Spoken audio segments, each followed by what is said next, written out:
Lately here on Yammie Noob, we've been going back to the vault and updating some videos of ours that we realize contain some inaccurate, unsavory, or otherwise unhelpful information. We've done it for our quick shifters versus clutchless shifting video, our 9 beginner riders series, and now we're going to update our video on what you should expect on your first year of riding. Because truthfully, even though that video has almost 1 million views, maybe over 1 million views, it's just not very good. Half of it is me trying to race a GTR on my Daytona anyways, so that's just weird. For the newbie rider, or for those who are looking to get started with this insane hobby, the first year of riding is going to seriously test your mettle. I don't say this to scare you off or to make you feel like you can't make it as a motorcyclist, but the first year, hell, the first few months, but that first year is a little tumultuous. The important thing to remember is that it is a wholly transformative experience. Riding motorcycles changes most people's lives. It's a really different sense of freedom than driving a car. American viewers might recall the feeling they had when they took a first car out on their own, how liberating it was.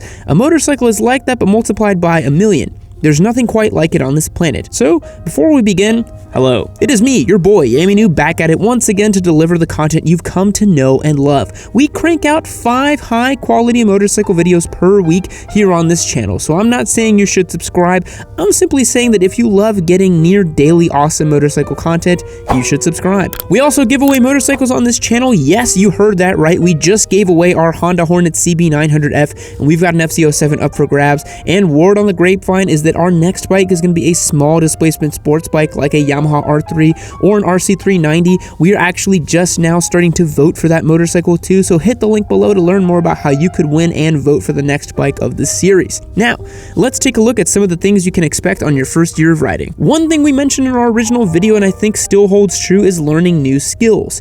Riding a motorcycle isn't just about piloting a two-wheeled vehicle effectively and safely. There's an entire ecosystem of knowledge that comes with riding. Some things include learning how to lube and clean a chain. Yes, you have to lubricate and clean that chain, and you should be doing it roughly every 500 miles or so, otherwise your bike will be very unhappy. Oil changes, unless you've done those on a car, is another one. Even though on most bikes, oil changes are not only a breeze, but honestly really easy. Bikes are just smaller than cars, so handling them, getting them lifted, and doing some work on them is way easier than cars too. In short, bikes require a little extra love and care over their four-wheeled cousins, but it's all worth it, because let's be real, they definitely love us back. Another point we made in our original video that stands true is the cost. Motorcycles really aren't cheap. Yes, the cost of entry is relatively inexpensive. For a few grand, you can get a bike that runs and works great, but that's just the start. You've got gear, you've got insurance, oil, chain lube, gas, tires, because even though those dang Michelin say they'll last 20,000 miles, your throttle hand will beg to differ. In short, bikes are going to cost you some coin, especially here in America where we treat them primarily as toys and use them as such. However, in many other parts of the world, bikes are purely utilitarian and phenomenally inexpensive. A simple 125 for city duty is so cheap it might as well be free. One concept I'd love to explore is the e-bike versus 125s for city duty. I bet there's a good comparison out there, but we could take a look at. Does anyone in the comments have any experience with e-bikes versus 125s? It's very far out of the realm of what we think about here in America, but having visited several cities abroad, the 125 scooter and e-bike market is incredibly important. Speaking of gas costs and all these other patently unfun things, one thing you can be sure of is you will get a little obsessed. You'll find yourself picking up the keys to your ride for nearly any reason. Need to go out and pick up a missing ingredient for dinner? Gotta take the bike. Yes, it's absolutely necessary to crack dank nooners on the way to pick up some organic cilantro. That is a given. Or maybe you need to go out and run an errand. You might as well grab the bike. Sure, you have to lug around all the gear when you get there, but who cares? Everyone is miring anyways. Or maybe they're avoiding you because you genuinely stink from being in leathers when it's 90 degrees out. Be prepared to think about your bike constantly. Honestly, it's not that different than being some pimply-faced teenager who's dumb in love with their first girlfriend or boyfriend, except this time you're a grown-ass person and it's a little creepy how much you think about an inanimate object. Oh, but they're just so good. Speaking of which, another thing you should prepare yourself for on the first year of riding is the ceaseless and invasive questioning, commentary, and otherwise unsavory peanut gallery specials being thrown at you from every angle by friends and family. The older they are, the wiser they seem to think they are. It seems like everyone over the age of 45 is an expert in every single field. Yes, Uncle Teddy, your friend, owned a CB750 30 years ago, so you obviously know so much more about bikes than I do. Yes, Cheryl, I wear my helmet every single time I ride. Yes, Jimmy, I remember how your really hot boyfriend from college had a bike and you loved riding on the back with him. No, I won't tell your new husband. Honestly, just print out a business card with a frequently asked questions section about your bike. Things such as, yes, it's pretty fast. No, you can't ride it. Yes, it's kind of dangerous. No, I don't do wheelies in traffic. Okay, maybe sometimes. At some point, you can deadpan answer them in the complete opposite direction.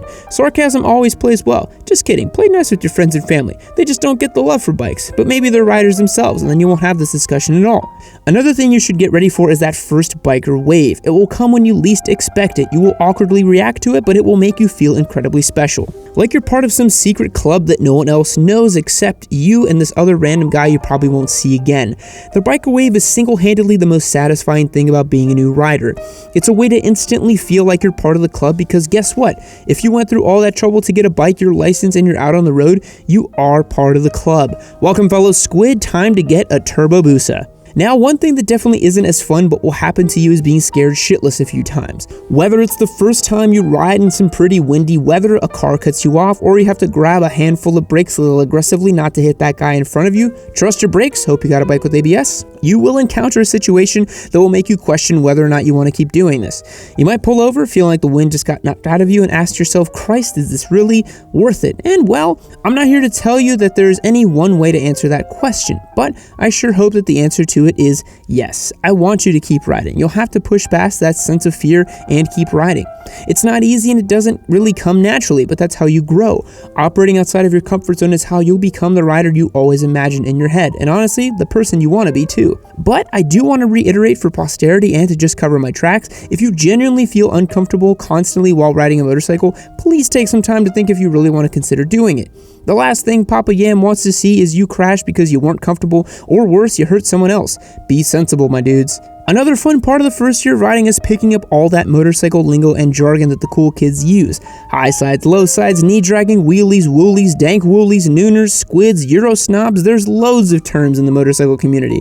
In fact, drop me a comment and tell me some of your favorite motorcycle terms because I'm pretty sure I forgot loads of them. One of my favorite things as well is how there's almost two separate motorcycle communities that exist, the online one and the real life one. There's an entire universe, fan fiction, whatever you want to call it, devoted to motorcycles online. Old school forums, subreddits such as R Motorcycles and R Calamari Race Team, even if they have changed in the last few years, have provided folks with an entire community online for motorcycle riding, spaces to discuss all things bikes and crack jokes and come up with our own memes about bikes. If you're a younger rider, you'll realize this content and these memes are a part of the sphere of being a motorcyclist in today's generation, and honestly, it's one of my favorite parts. The other unavoidable part of your first year of riding is simultaneously feeling overly confident and then being struck back down to earth when something goes sideways on a ride. Overconfidence is literally killer on a bike. Be conscious of this fact, respect your machine, and never ride beyond your limits. I'd say don't jump into a group ride immediately after getting your bike either, because that's a quick way to get in over your head and ride beyond your skills. Don't feel like you're the only person it happens to though. Plenty of motorcyclists get a little too confident and realize they have much to learn. There's nothing inherently wrong with this, but just be mindful of the learning curve. And honestly, my boys, that's going to wrap it up for today. Thanks for tuning in and watching. I feel a lot better now having made an update video that's much more focused, concise, and relevant for new riders. But as always, what do you guys think? If you're a motorcyclist who's been riding for under a year, does any of this resonate with you? For people that are thinking of starting, what are some things that you're concerned about? Drop me a line below. I always try to read the comments, so tell Papa Yam what you're thinking. And of course, I have to mention our motorcycle giveaway. I've seen some comments that are a little skeptical about us giving away these bikes, but by the time this video comes out, the winner of our CB900F will have likely taken delivery and will have chosen a winner for our FZ07. This thing's got a full Leo Vinci exhaust on it, sounds amazing, and you're definitely going to want to check it out. If you want to join up and support the series, vote on our next bike and the mods we'll do on it, chat with me on our Discord server, hit the link below, and get started. As always, thanks for watching. I'll catch you in the next one. See you later. Fact: sloths descend the trees they dwell in once per week to do their business and then climb back up for another week of laziness. I can definitely relate. Goodbye.